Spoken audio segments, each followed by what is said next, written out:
সমাগত উত্তৰ পূৰ্বাঞ্চল প্ৰসিদ্ধ নলবাৰী ঐতিহ্যমণ্ডিত শ্ৰী শ্ৰী হৰি মন্দিৰৰ ৯২ সংখ্যক ৰাস মহোৎসৱ ৫ নৱেম্বৰৰ পৰা অনুষ্ঠিত হ'বলগীয়া ৰাস মহোৎসৱক লৈ নলবাৰীত উখল মাখল পৰিৱেশ। এই ৰাস মহোৎসৱৰ লগত সংগতি ৰাখি শ্ৰী শ্ৰী হৰি মন্দিৰৰ সাহায্যৰ্থে শুভাকাংক্ষীৰ মাজত এখন উপহাৰ কুপন খেলৰো আয়োজন কৰে হৰি মন্দিৰৰ সমিতিয়ে।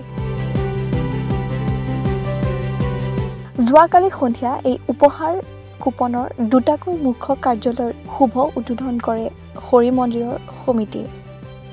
এটা কাৰ্যালয় হৰি মন্দিৰৰ চকত আৰু আনটো কাৰ্যালয় নলবাৰী পাটাৰকুছি চকত। আটাইলৈ মই শাৰদীয় শুভেচ্ছা জনাইছোঁ।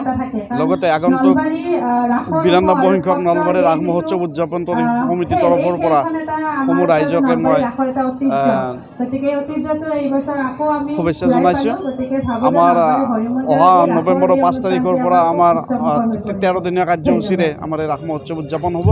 আৰু এই ৰাস মহোৎসৱ উদযাপনৰ লগত সংগতি ৰাখি আমি অইনবেলিৰ দৰে এইবেলি এখন উপহাৰ পত্ৰ খেলৰ আয়োজন কৰিছোঁ। আমাৰ শুভাকাংক্ষী তথা আমাৰ সদস্যবিলাকৰ লৈ আমি আশা ৰাখিম আমাৰ এই উপহাৰ পত্ৰ আপোনালোকে সংগ্ৰহ কৰি আমাৰ হৰি মন্দিৰৰ আমাৰ শ্ৰীবৃদ্ধিত আপোনালোকে সহায়ৰ হাত আগবঢ়াব।